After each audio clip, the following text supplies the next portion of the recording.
Hey guys, welcome back to our next topic of our last module, which is prompt engineering ethics and consideration. And in this video today, we'll be discussing what are some privacy and data securities that you can do with AI, that you can apply on AI to save your data and help you for your better privacy. When working with AI, we often use sensitive information like personal data, or you can say confidential records. So it is very crucial to protect this information and ensure that our AI system handle it with care. So first of all, if you see what is data privacy. So data privacy is a discipline intended to keep your data safe against improper access, theft, or loss. So if you can see that in the context of AI, like privacy is essential, right? To ensure that AI systems are not used to manipulate individual or, discriminate against them based on their personal data. So that is why your data, or you can say your confidential information, is very necessary, because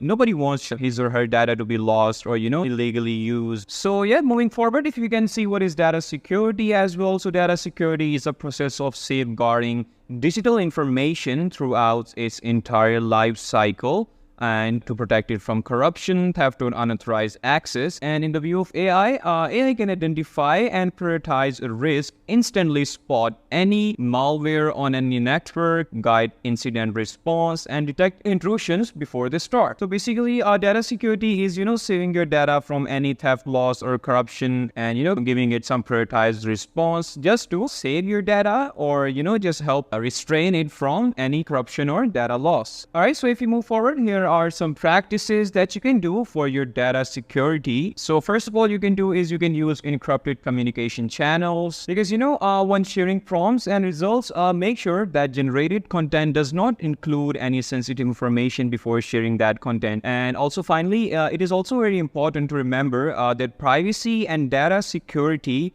are actually ongoing efforts, right? As technology evolves, so do the potential risks and challenges by staying informed about the emerging threats and best practices we can continue to create is AI-powered solutions that are both powerful and responsible. So yeah, these are basically a few of the practices that you can do just to save your data, or just to save your confidential information, and just help it not to get lost or go away. So yeah, that will be it for this video. I hope you guys liked it. If you do, don't forget to watch more videos on this course, and I'll catch you in the next one. Take care. Bye-bye. Okay, so in conclusion, this prompt engineering course has provided you with a solid foundation to start your journey in the world of prompt engineering. So in this course, you have learned about different types of prompting, and with that, how you can solve real-life problems. You have also gained important skills like thinking critically and solving problems. So with all this knowledge and all those skills, you are now ready to face the challenges that will come to your way and make a positive impact on society through your prompt engineering work. But remember,